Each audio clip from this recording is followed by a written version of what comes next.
today we're going to get cooking and we're doing another dish from our 6-ingredient meals. Yes, today we are making a sweet chick bowl.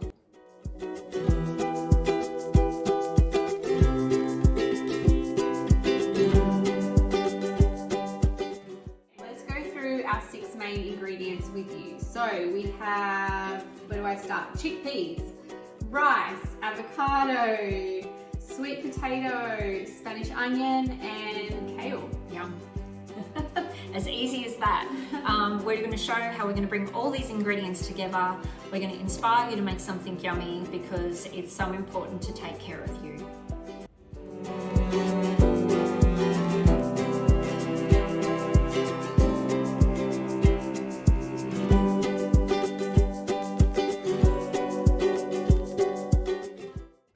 Okay, so to get started, the thing that kind of takes the longest, of course, is our brown rice.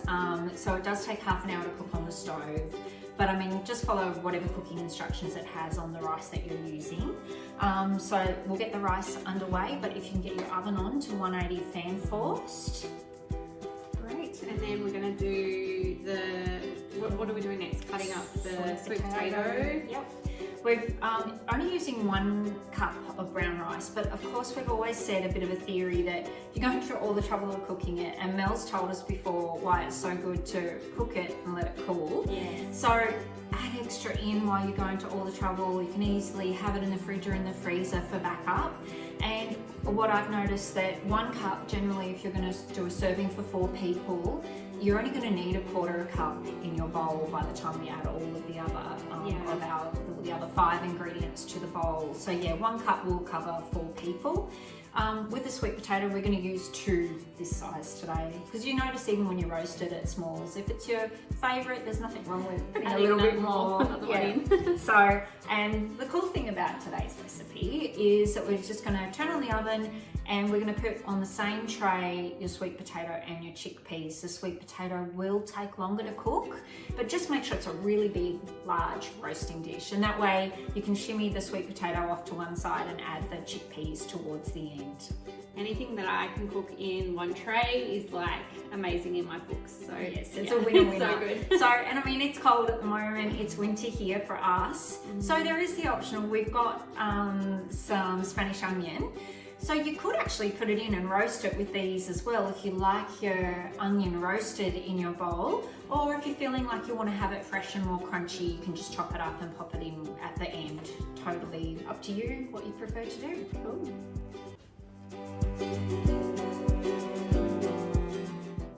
Okay, so the oven's on and heating up. We've got a lovely big roasting dish which we've lined. And I'm going to cut up the sweet potato in about inch cubes. Yeah. You can, when I have organic produce, then I love to leave the skin on because it has so many nutrients, so we're going to do that today. If your products aren't, or your produce isn't organic, I would give it a really good wash or peel the skin off.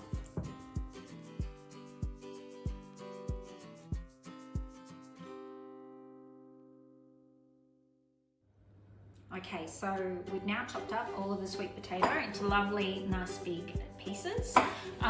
Before we pop it into our roasting dish, we're just going to coat it a little bit with some seasoning mix.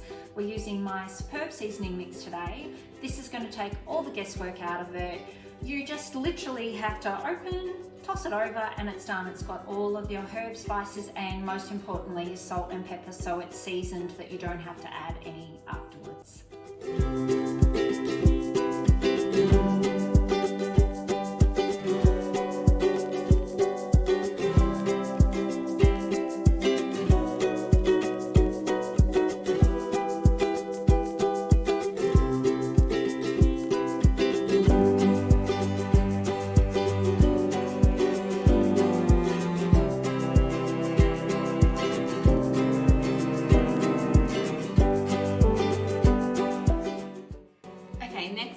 Our chickpeas ready, so Mel's going to give those a wash. Now we're using canned chickpeas. I always try to again use organic when I can, and there'll be times as well where I'll actually buy raw chickpeas. I'll soak them overnight and then cook them.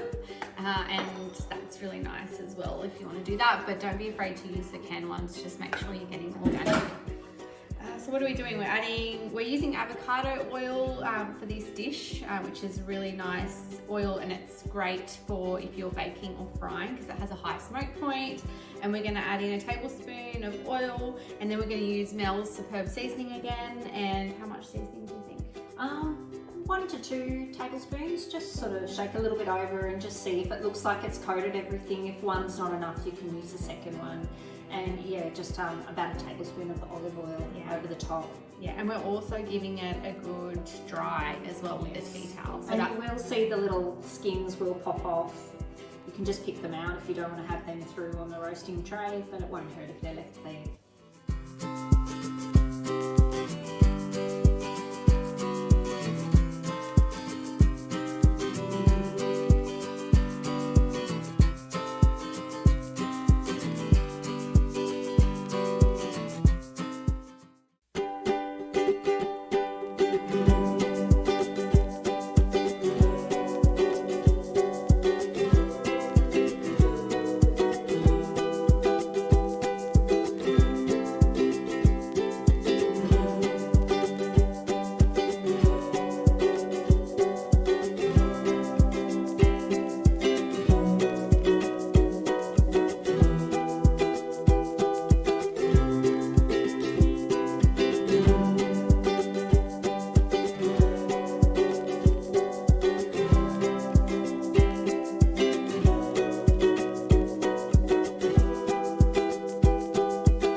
Kale. Now it's really important to wash kale well because it's little things can creep in. Oh yeah, and you should see the water in the sink when you're finished. It just it's got that ability to everything get catched inside those little leaves. Yeah.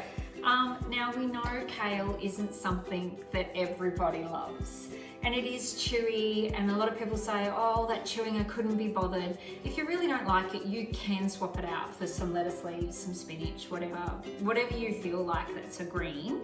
But we're hoping that we can win you over. We've got a couple of little tips and tricks when it comes to kale, and when you actually wash it and prep it, cut it quite small, so it's nice, small, easy bite sizes. And there's 2 ways you can prepare it if you don't want to just have it raw. One, which I got this lovely tip from doing a vegan cooking class just for fun, and it was about getting your avocado, mush the avocado up, and in a big bowl, massage and massage the leaves. It just breaks it down a little bit. It puts this beautiful creamy coating from the avocado, and I thought it was just delicious. So that's one tip. And then my second tip is you can just have a fry pan with a little bit of oil just on the bottom on a sort of medium heat, and once you've chopped it all up, you pop it in the pan. You can give it a little bit of a toss and a turn, and you can just watch it. You'll see it sort of gently look like it's softening. You don't want to burn it, so you are constantly having to move it around, but just a couple of minutes in the pan softens it, and that makes it really lovely for eating as well. So maybe there's some tips for you if you're not a fan to give it a little bit of a try. Oh, I love those tips, and both of those tips will also make it easier for your tummy to digest it, which is really good.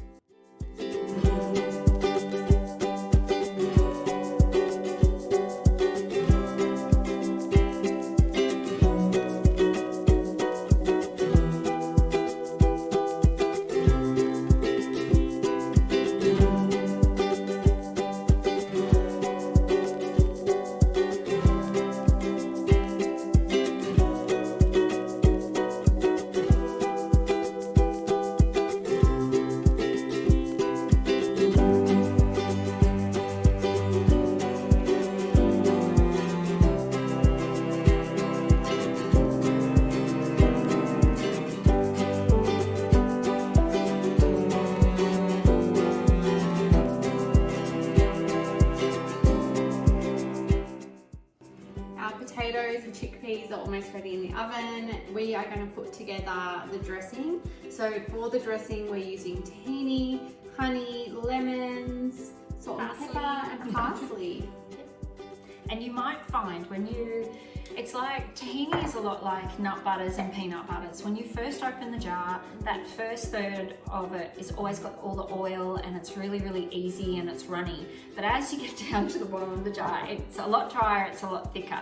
So the key thing with making this salad dressing is, if you are at the bottom of your jar, it's 1/4 cup, but you can add boiling water, and it can be like 2 to 3 tablespoons of boiling water, and you just with the fork keep whisking, and eventually you'll get a lovely runny dressing that you can pour over your salad.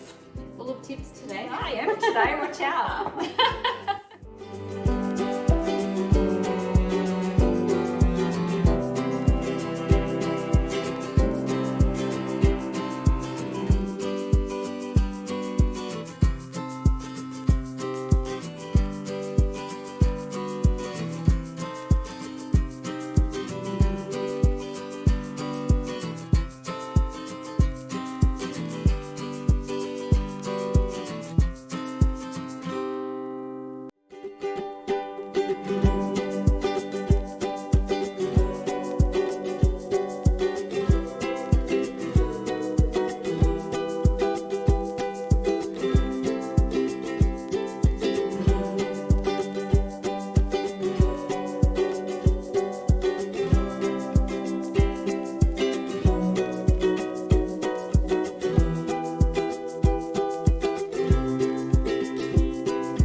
Our 6-ingredient dish. Now, the thing I really love about this recipe is that it's a really good meal prep idea. So for me, I work from home, so I have access to my kitchen, so I wouldn't be packing this in individual containers in terms of like creating the dish. Then what I would do is pack everything separately, and then on the day I can just build it. Yeah, and it feels really fresh. It's so easy when you're at home, if you couldn't be bothered because you're busy with work, to not spend the time to prepare something healthy. So it's so great if you've got extra in the fridge and it's just putting it all into one bowl and you've got a lovely yummy lunch. Yes, and we did do a whole video on meal prep ideas, so you can go back and watch that one. But today we are going to build these beautiful bowls. Yeah, and look, 3 of the 6 ingredients is all in one dish. That's if you choose to roast your onion, but you know, you might think it's time consuming, but it's not. This will be tasty, it will fill and nourish you.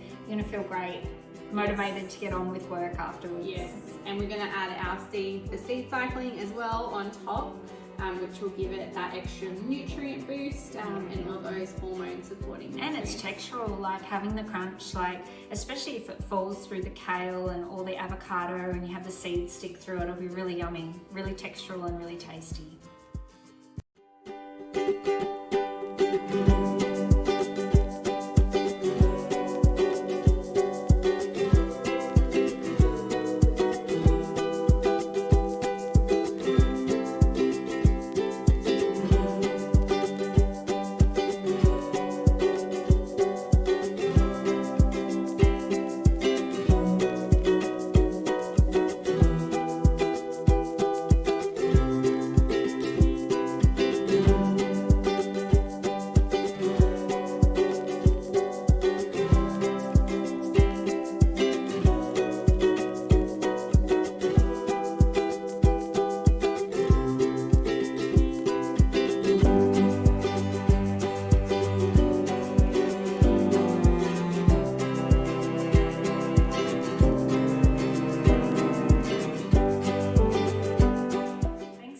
We're all finished, we've plated up.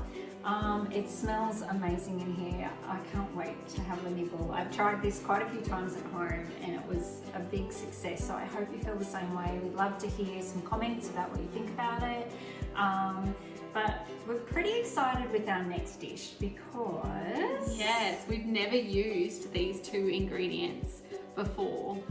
Yes, so trying to think a little bit outside our square with our last 6 ingredients dish, and we think you guys are going to really love this one. It's really fun. It's like something you could really use for a dinner party, but the flavors are just Yay! yummy. We hope you love our sweet chick dish or meal, and we hope it brings you lots of nourishment and joy. Thanks again, guys. Bye.